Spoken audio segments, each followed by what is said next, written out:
जय हिंद साथियों, एक बार फिर से बहुत बहुत स्वागत है आप सभी का हमारे YouTube channel competitive Satya classes में। दोस्तों, हमने पिछले क्लास में नंबर सिस्टम के अंतर्गत इंट्रोडक्शन ऑफ नंबर का जो थ्योरी है उसको कंप्लीट कर लिया था और आज की इस क्लास में हम इंट्रोडक्शन ऑफ नंबर से संबंधित जो प्रश्न है उसको हल करेंगे। अभी जो स्टार्टिंग क्लास में जो है प्रश्नों का स्तर जो है वो थोड़ा निम्न होगा, बेसिक स्तर होगा, और जैसे जैसे यह क्लास आगे बढ़ेगा वैसे वैसे प्रश्नों का स्तर ऊंचा होता जाएगा। तो चलिए आज का जो पहला प्रश्न है उस पर चर्चा करते हैं। अगर हम बात करें तो पहला प्रश्न है वह है कि जीरो है यानी कि जीरो क्या है। तो हमारा चार ऑप्शन दिया हुआ है कि उदासीन पूर्णांक है, प्राकृतिक संख्या है, धनात्मक संख्या है कि ऋणात्मक संख्या है।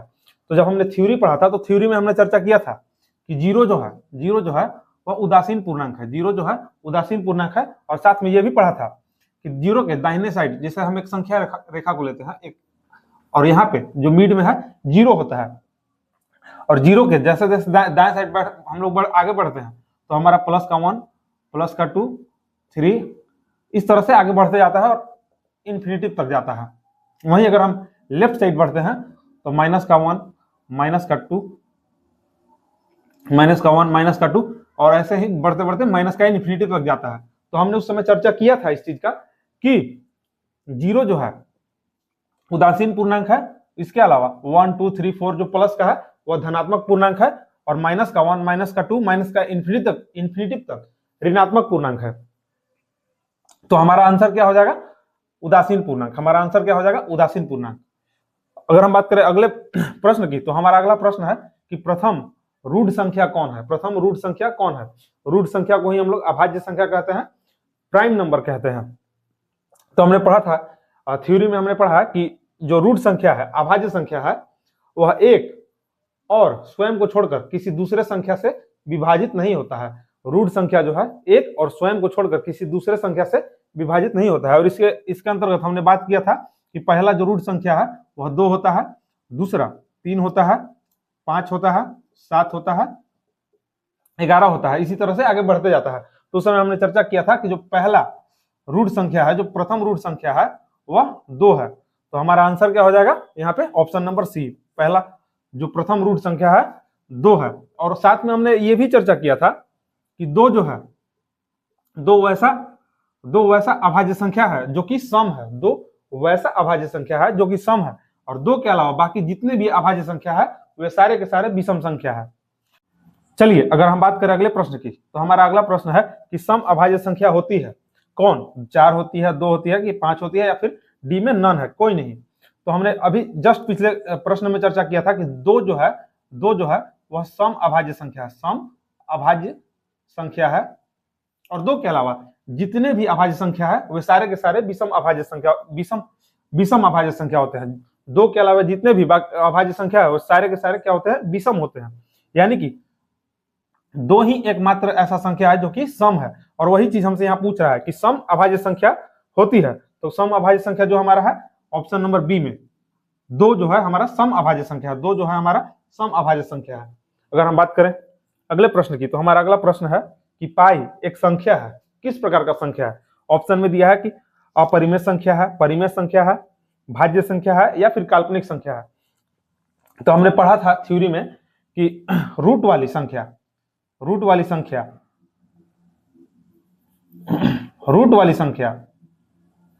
और जो सिंबल होता है जैसे पाई हो गया, जी हो गया, ई हो गया, या फिर कैपिटल जी हो गया, तो रूट वाली संख्या और सिंबल जो होता है वह अपरिमेय संख्या के अंतर्गत आता है।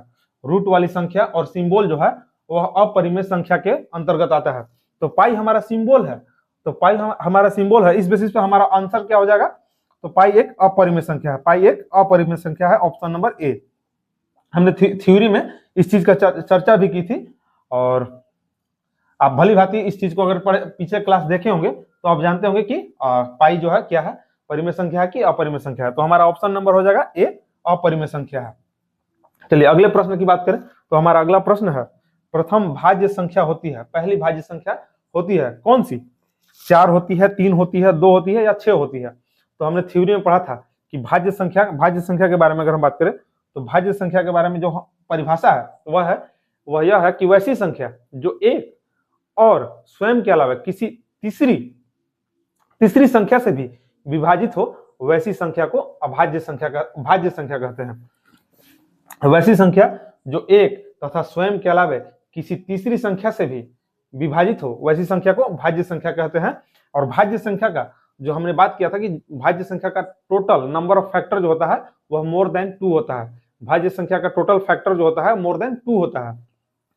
तो चलिए यहाँ पे हमसे यही पूछ रहा है कि प्रथम भाज्य संख्या होती है। तो भाज्य संख्या जो हमने आपको बताया था कि पहला जो भाज्य संख्या होता है वह 4 होता है।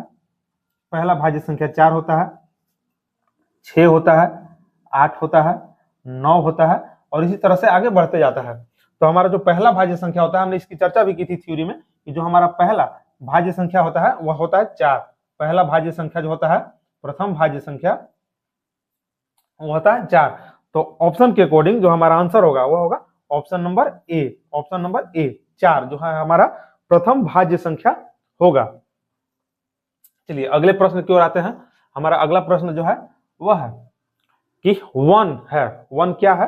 तो 1 देखिए, अगर ऑप्शन के अकॉर्डिंग जाए तो 1 क्या है? न भाज्य संख्या है और न अभाज्य संख्या है। वैसे 1 की बात करें तो 1 नेचुरल नंबर भी है और 1 जो है पूर्णांक भी है, होल नंबर भी है। लेकिन ऑप्शन के अकॉर्डिंग अगर हम जाएंगे तो ऑप्शन जो हमारा सी होगा, यह हमारा आंसर होगा कि 1 जो है न भाज्य संख्या है न अभाज्य संख्या है। इस चीज को हमने थ्योरी में पढ़ा भी था। अच्छा, 1 को हम लोग क्यों भाज्य या फिर अभाज्य की श्रेणी में नहीं रखते हैं? तो हम जानते हैं कि जो भाज्य संख्या के बारे में अगर हम बात करें, कंपोजिट नंबर के बारे में बात करें, तो भाज्य संख्या का जो टोटल फैक्टर होता है वह मोर देन 2 होता है, 2 से अधिक होता है, मोर देन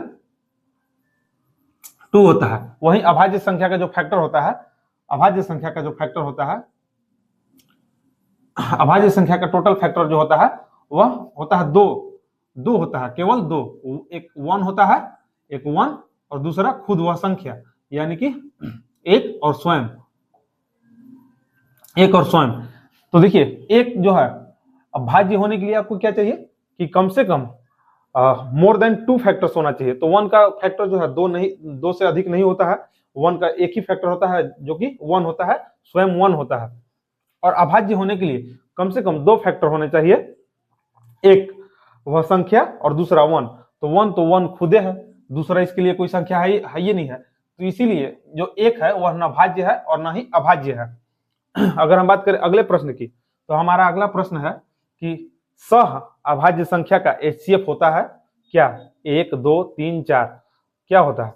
तो हमने थ्योरी में पढ़ा था इस चीज को कि सह अभाज्य संख्या यानी कि को प्राइम नंबर या फिर रिलेटिवली नंबर। तो हमने पढ़ा था कि सह अभाज्य संख्या यानी कि को प्राइम नंबर का एचसीएफ जो है वह 1 होता है। को प्राइम नंबर का जो एचसीएफ है वह 1 होता है, एचसीएफ 1 होता है। तो यहां देखिए, हमारा जो ऑप्शन नंबर ए है इसमें दिया हुआ है 1। तो हमारा प्रश्न के अकॉर्डिंग जो आंसर होगा वह होगा 1, ऑप्शन नंबर ए। अगर हम बात करें अगले प्रश्न की, क्वेश्चन नंबर 8 की, तो हमारा जो अगला प्रश्न है वह है निम्न में कौन सह अभाज्य संख्या नहीं है? निम्न में कौन जो है सह अभाज्य संख्या नहीं है? अभी हमने जस्ट चर्चा किया है पिछले प्रश्न में कि जो सह अभाज्य संख्या का एचसीएफ होता है वह 1 है। तो हमें यहां देखना है कि सह अभाज्य संख्या कौन नहीं है, यानी कि किसका एचसीएफ जो है 1 नहीं है, 1 से अधिक है। तो यहां देखिए ना, 4 और 5 का अगर हम एचसीएफ देखेंगे तो हमारा 1 है, 1 से ज्यादा नहीं है। वही 6, 4 का एचसीएफ देखेंगे तो हमारा 6, 4 का जो एचसीएफ है वो हो जाएगा 2। 1 और 24 का एचसीएफ 1 होगा,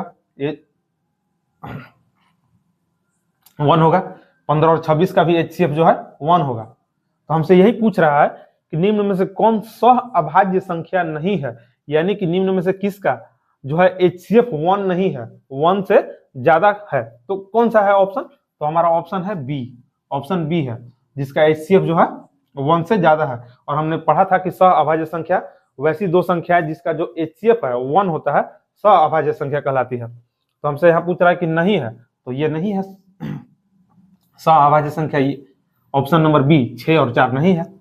चलिए अगले प्रश्न की ओर आते हैं, क्वेश्चन नंबर 9 की ओर।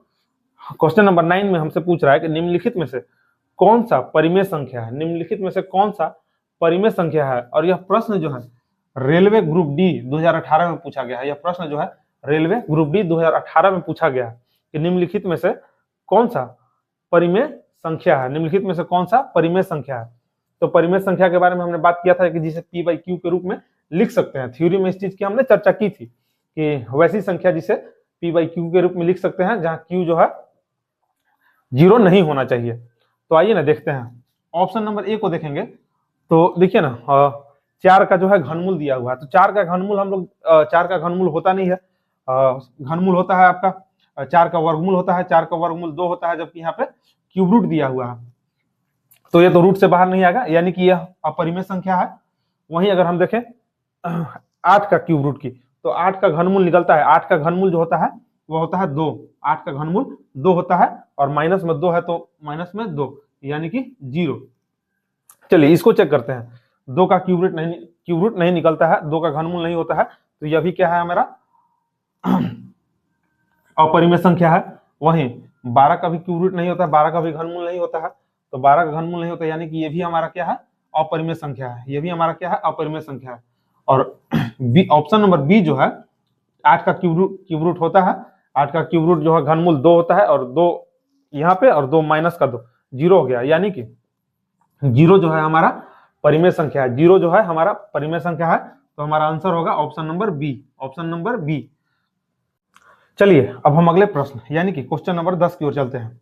और क्वेश्चन नंबर 10 में जो है क्वेश्चन है कि निम्न में से कौन सा कथन गलत है, निम्न में से कौन सा कथन गलत है। तो देखिए ना एक ही बार में हमारा जो नजर पड़ रहा है ऑप्शन नंबर सी कि पाई एक परिमेय संख्या है, पाई एक परिमेय संख्या है, यानी कि सी जो है गलत है, सी जो है गलत है।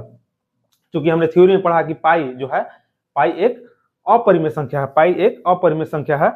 और ऑप्शन एग्जाम में अगर हम बात करें एग्जाम की तो एग्जाम में जैसे ही हमारा अगर नजर पड़े कि ऑप्शन नंबर जैसे सी गलत है और हमसे वही पूछ रहा है कि कौन गलत है तो सीधे टिक करके निकल जाना है, हमें बाकी का आंसर नहीं पढ़ना है, बाकी का ऑप्शन नहीं पढ़ना है। इससे हमारा टाइम जो है खपत होता है और इसी अप्रोच के साथ आपको एग्जाम में आगे बढ़ना है। अगर आप सारे ऑप्शन को पढ़ने लगेंगे तो आपका अगर 3 ऑप्शन पढ़े तो तब तक आपका जो बगल वाला लड़का है वो 3 क्वेश्चन टिक करके आगे निकल जाएगा। तो ऐसा अप्रोच बिल्कुल भी नहीं करना है। जैसे ही आप देख लिए कि हाँ ये गलत है तो आपको टिक करके सीधे निकल जाना है। फिर भी चूंकि हम एग्जाम हॉल में नहीं है, पढ़ रहे हैं, तो हमें सारे ऑप्शन के बारे में चर्चा करना जरूरी है, तभी सभी चीजों को बेहतरीन तरीका से समझ पाएंगे। तो हमारा पहला जो ऑप्शन है वह है कि सभी प्राकृतिक संख्या पूर्ण संख्या है, सभी प्राकृतिक संख्या पूर्ण संख्या है। तो हमने प्राकृतिक संख्या और पूर्ण संख्या के बारे में क्या बताया था कि प्राकृतिक संख्या जो है 1 से स्टार्ट होता है, 1 से स्टार्ट होता है, 1 2 3 4 और डॉट इसी तरह इन्फिनिटिव तक जाता है। वहीं पूर्ण संख्या की बात करें, पूर्ण संख्या की बात करें तो पूर्ण संख्या जो है 0 से स्टार्ट होता है, पूर्ण संख्या 0 से स्टार्ट होता है, 0 1 2 3 4 डॉट डॉट डॉट इन्फिनिटिव तक। तो हमसे पूछ रहा है कि सभी प्राकृतिक संख्या, ये जितना प्राकृतिक संख्या है ये पूर्ण संख्या है, तो बिल्कुल है। देखिए ना ये प्राकृतिक संख्या है, प्राकृतिक संख्या है, नीचे वाला जो है पूर्ण संख्या है, पूर्ण संख्या है। तो हमसे वही तो पूछ रहा है कि सभी प्राकृतिक संख्या पूर्ण संख्या है। तो देखिए प्राकृतिक संख्या ही है और पूर्ण संख्या ही है, तो जितना का जितना प्राकृतिक संख्या है पूर्ण संख्या के अंतर्गत तो आ ही रहा है। तो बिल्कुल है, जितना भी प्राकृतिक संख्या है वह पूर्ण संख्या के अंतर्गत आ रहा है। तो वही हमसे पूछ रहा है कि सभी का सभी प्राकृतिक संख्या पूर्ण संख्या है, तो बिल्कुल है। तो ये ऑप्शन जो है हमारा सही है। लेकिन हमसे पूछ दे कि सभी पूर्ण संख्या, जो सभी पूर्ण संख्या प्राकृतिक संख्या है, तो हमारा आंसर होगा कि बिल्कुल नहीं, क्योंकि पूर्ण संख्या होने के लिए उसमें 0 का होना जरूरी है, जो कि प्राकृतिक संख्या में 0 नहीं है, 0 जो है मिसिंग है, इसलिए पूर्ण संख्या प्राकृतिक संख्या नहीं होगा। अगर हमसे पूछ दे कि सभी पूर्ण संख्या प्राकृतिक संख्या है तो हमारा आंसर होगा बिल्कुल भी नहीं। लेकिन हमसे पूछा क्या है कि सभी प्राकृतिक संख्या पूर्ण संख्या है, तो हमारा आंसर होगा कि बिल्कुल जितना भी प्राकृतिक संख्या है वह पूर्ण संख्या के अंतर्गत आता है, तो इसलिए हमारा यह ऑप्शन सही है। वही ऑप्शन नंबर बी की बात करें तो ऑप्शन नंबर बी में है कि सभी पूर्णांक वास्तविक संख्या है, सभी पूर्णांक जो है वास्तविक संख्या है, तो हमारा आंसर होगा बिल्कुल सभी पूर्णांक। पूर्णांक के बारे में पढ़ा था कि 0 जो है उदासीन पूर्णांक है, इसके अलावा +1 +2 जितना भी है यह पॉजिटिव इंटीजर है, धनात्मक पूर्णांक है, और इधर का जो हमने -1 -2 जितना भी पढ़ा था वह ऋणात्मक पूर्णांक पढ़ा था। और जितना भी पूछ रहा है कि सभी पूर्णांक वास्तविक संख्या है, तो ये सब वास्तविक संख्या है, जितना भी है ये सारे संख्या वास्तविक है। जबकि हम लोग पढ़े हैं कि अवास्तविक संख्या यानी कि काल्पनिक संख्या जो है वह रूट के अंदर जो संख्या माइनस में होता है, रूट के अंदर जो संख्या माइनस में है वो संख्या क्या है, रूट के अंदर नेगेटिव संख्या काल्पनिक संख्या कहलाता है। तो पूर्णांक के बारे में हमसे पूछ रहा है कि पूर्णांक सभी पूर्णांक वास्तविक संख्या है, तो बिल्कुल है, बिल्कुल है। तो हमारा ऑप्शन नंबर बी जो है सही हो जाएगा। वही सी के बारे में हम पहले से जानते हैं कि जो पाई एक अपरिमेय संख्या है, जबकि यहाँ पे दिया है कि पाई जो है परिमेय संख्या है, तो ये ऑप्शन हमारा गलत है। वहीं अगर हमसे पूछ दे ऑप्शन नंबर डी जो है वो कह रहा है कि सभी पूर्णांक परिमेय संख्या होता है, तो बिल्कुल होता है। जितना भी पूर्णांक है परिमेय संख्या होता है, जितना भी पूर्णांक है, चाहे -1 हो, -2 हो, या फिर 0 हो, या फिर +8 हो, +3 हो, क्योंकि इन सबको हम p/q के रूप में लिख सकते हैं। -1 को -1/1 लिख सकते हैं ना, तो बिल्कुल लिख सकते हैं। -2 को -2/1 लिख सकते हैं। 8 को हम लोग 8/1 लिख सकते हैं। तो वही हमसे पूछ रहा है कि सभी पूर्णांक परिमेय संख्या है, तो बिल्कुल है, सभी पूर्णांक परिमेय संख्या है। चलिए, ये हमने 10 प्रश्नों का चर्चा किया। अब आगे के प्रश्नों को देखते हैं। अब चलते हैं क्वेश्चन नंबर 11 की ओर। अब अगर हम देखें क्वेश्चन नंबर 11 को, तो हमारा क्वेश्चन नंबर जो 11 है वो बोलता है कि दो परिमेय संख्याओं का योगफल सर्वदा धन पूर्णांक होता है।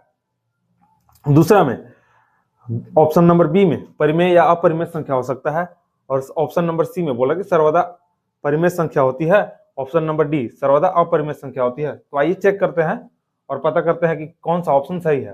तो पहला हमारा ऑप्शन बोल रहा है कि सर्वदा धन पूर्णांक होता है। तो हम जानते हैं कि जो परिमेय संख्या होता है वह -1 भी होता है, -8 भी होता है। तो क्या हम -1 और -8 को जोड़ेंगे तो हमारा -9 नहीं आएगा?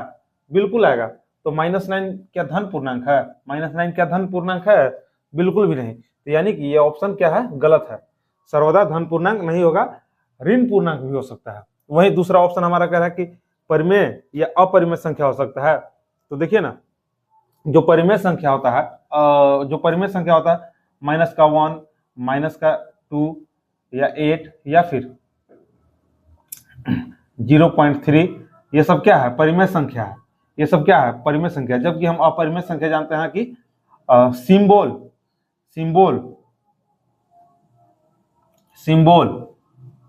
और रूट वाली संख्या, सिंबल और रूट वाली संख्या जो है अपरिमेय संख्या होती है।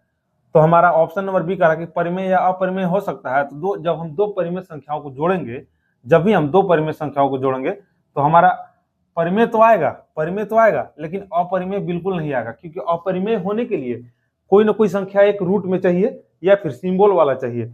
कोई ना कोई एक संख्या रूट में चाहिए या फिर सिंबल वाला संख्या चाहिए, सिंबल होना चाहिए, तो ही हमारा जो है अपरिमेय संख्या आएगा। यानी कि ये भी जो हमारा ऑप्शन बी है ये भी गलत है। ऑप्शन बी जो है वह भी गलत है। ऑप्शन नंबर सी बोल रहा है कि सर्वदा परिमेय संख्या होती है। तो बिल्कुल दो परिमेय संख्याओं का योगफल सर्वदा जो है परिमेय संख्या होता है, हमेशा परिमेय संख्या होता है। वहीं अगर हम ऑप्शन नंबर डी की बात करें तो सर्वदा अपरिमेय संख्या होता है, तो बिल्कुल भी नहीं।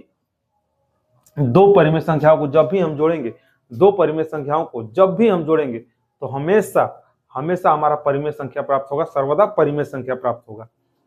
चलिए आते हैं अगले प्रश्न की ओर।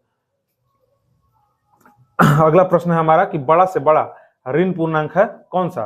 पहला ऑप्शन में 0 है, दूसरा 1 है, और तीसरा में -1 है, और चौथा में है डाटा इनसफिशिएंट, यानी कि जो डाटा है वह पर्याप्त नहीं है। तो डाटा पर्याप्त है, यहाँ पे देख लीजिए। सबसे बड़ा ऋण पूर्णांक जो होता है वह है -1। सबसे बड़ा जो ऋण पूर्णांक है वह -1 होता है। जैसे कि एग्जाम्पल के तौर पर देखिएगा, अगर हम बात करें 1 और 8 की, तो 1 और 8 में कौन बड़ा है? तो जाहिर सी बात है कि 1 और 8 में जो है 8 बड़ा है। 1 और 8 में 8 बड़ा है। चलिए, 1 और 8 में कौन बड़ा है? तो जाहिर सी बात है कि 8 बड़ा है। लेकिन जैसे ही हम अगर बोल दें कि -1 और -8 में कौन बड़ा है, -1 और -8 में कौन बड़ा है, तो हमारा आंसर होगा -1। कैसे? तो देखिए, माइनस में जो संख्या जितना बड़ा होता है, माइनस में जो संख्या जितना बड़ा होता है वह संख्या उतना ही छोटा होता है। जैसे कि माइनस में सबसे छोटा जो संख्या है वह है माइनस का 1। अगर निगेटिव पूर्णांक को देखें तो -1 सबसे छोटा है, और निगेटिव पूर्णांक में -1 सबसे बड़ा संख्या है। निगेटिव पूर्णांक में जो -1 है सबसे बड़ा है, इससे छोटा -2, इससे छोटा -3, इससे छोटा -4, इसी तरह से चलते जाएगा। यानी कि -1 जो है हमारा वह सबसे बड़ा ऋण पूर्णांक है। -1 जो है हमारा सबसे बड़ा ऋण पूर्णांक है। तो वही हमसे पूछ रहा है कि सब बड़ा से बड़ा ऋण पूर्णांक कौन है? तो बड़ा से बड़ा ऋण पूर्णांक जो है वह -1 है। वही हम अगले प्रश्न की बात करें, क्वेश्चन नंबर 13 की। तो क्वेश्चन नंबर 13 है कि यदि n एक प्राकृतिक संख्या है, यदि n एक प्राकृतिक संख्या है,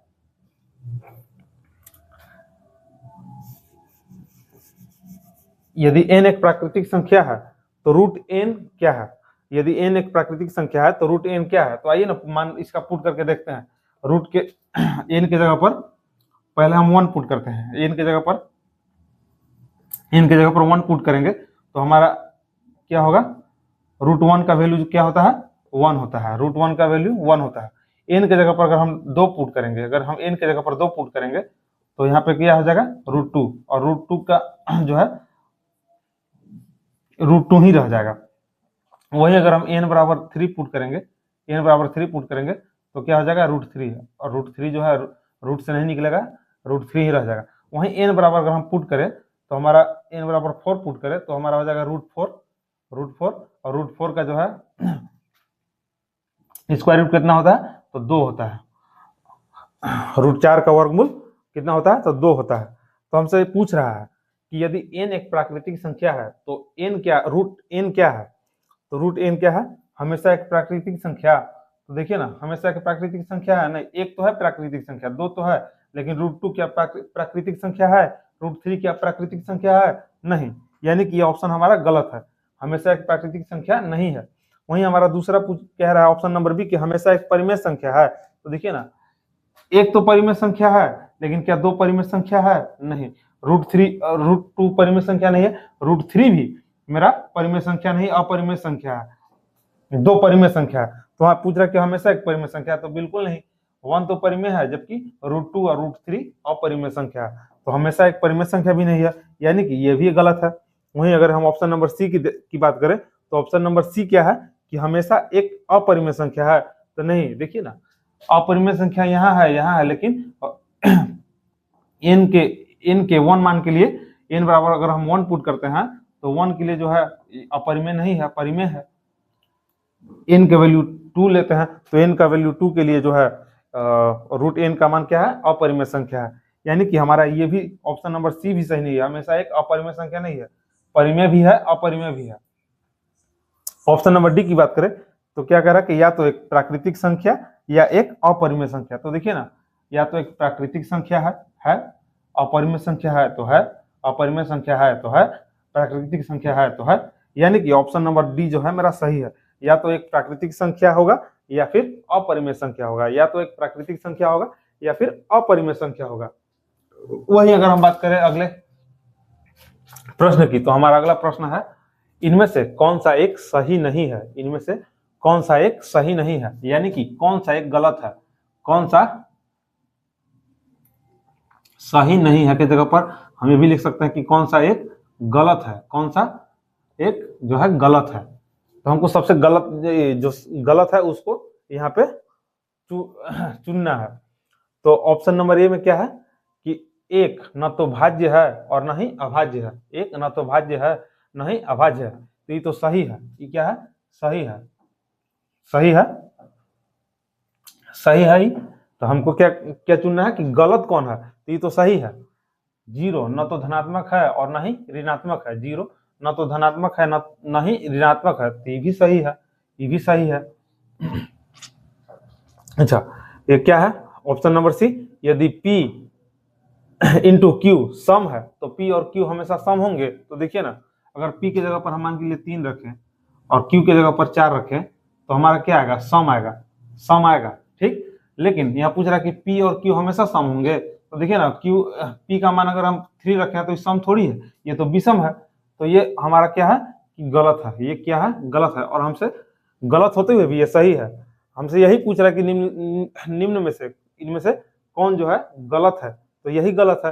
पी और क्यू सम है तो कोई जरूरी नहीं है कि पी और क्यू हमेशा सम होंगे, विषम भी हो सकता है इनमें से कोई एक। ठीक है, तो हमारा ऑप्शन नंबर सी जो है गलत है, और गलत होते हुए भी यही सही है। ऑप्शन नंबर डी में है कि रूट टू एक अपरिमेय संख्या है, तो बिल्कुल रूट टू क्या है अपरिमेय संख्या है। तो हमारा ऑप्शन होगा option number C. Option number C जो है गलत है, और ये गलत होते हुए भी हमारा सही है। वहीं अगर हम बात करें क्वेश्चन नंबर 15 की, तो क्वेश्चन नंबर 15 जो है वह क्या कह रहा है कि निम्नलिखित कथनों पर विचार करें। निम्नलिखित कथनों पर विचार करें। अब देखिए पहला कथन क्या है कि दो लगातार पूर्णांकों में से एक सम है। दो लगातार पूर्णांक हम लिखते हैं, अगर मान के चलिए दो लगातार पूर्णांक 1 2 3 4, तो दो लगातार पूर्णांकों में क्या है एक सम आ रहा है। देखिए 4 सम है, 2 सम है, 5 या 6 लिखेंगे तो 6 सम है, 7 या 8 लिखेंगे तो 8 सम है। और ऐसा होता ही है कि लगातार जब भी दो पूर्णांक आएंगे तो उनमें से एक सम होता ही होता है। तो पहला कथन क्या है कि सही है। दूसरा कथन क्या कह रहा है, दूसरा कथन कह रहा है कि विषम पूर्णांक का वर्ग 8n+1 के रूप में है। विषम पूर्णांक का जो वर्ग है वह 8n+1 के रूप में है। तो आइए ना देखते हैं विषम पूर्णांक क्या होता है। एक विषम पूर्णांक है, इसका वर्ग क्या होता है, इसका वर्ग 1 होता है। विषम पूर्णांक क्या है 3 है, 3 का वर्ग क्या होता है 9 होता है। विषम पूर्णांक क्या है 5 है, 5 का वर्ग 25 होता है। तो आइए ना चेक करते हैं कि यह जो मान है 1 9 25 इस पर आ रहा है कि नहीं आ रहा है, आ रहा है कि नहीं आ रहा है। चलिए 8n के जगह पर अगर हम 0 रखते हैं, n के जगह पर अगर हम 0 पुट करेंगे तो हमारा वैल्यू क्या आ जाएगा 8 × 0 + 1। तो 8 × 0 हो जाएगा 0 और प्लस का 1 जो है आ रहा है। तो 1 क्या है विषम पूर्णांक है, और विषम पूर्णांक 1 को 1 का स्क्वायर लिख सकते हैं, बिल्कुल लिख सकते हैं। तो इसका वर्ग 1 है, यानी कि 8n+1 के रूप में विषम पूर्णांक का वर्ग 1 पर सही है। चलिए अगला देखते हैं। अगला अगर हम 9 के लिए देखें तो हम पुट करेंगे n के जगह पर अगर 1 पुट करते हैं तो n के जगह पर अगर हम 1 पुट करेंगे तो 8 × 1 8 प्लस का 1 9 हो जाएगा। 9 किसका स्क्वायर होता है तो 3 का वर्ग होता है, ये भी सही है। चलिए अगला हमारा जो विषम पूर्णांक है वह है 4। 16 तो नहीं होता है 25 होता है। तो 25 के लिए अगर देखते हैं कि 8n+1 का रूप जो है आ रहा है कि नहीं आ रहा है।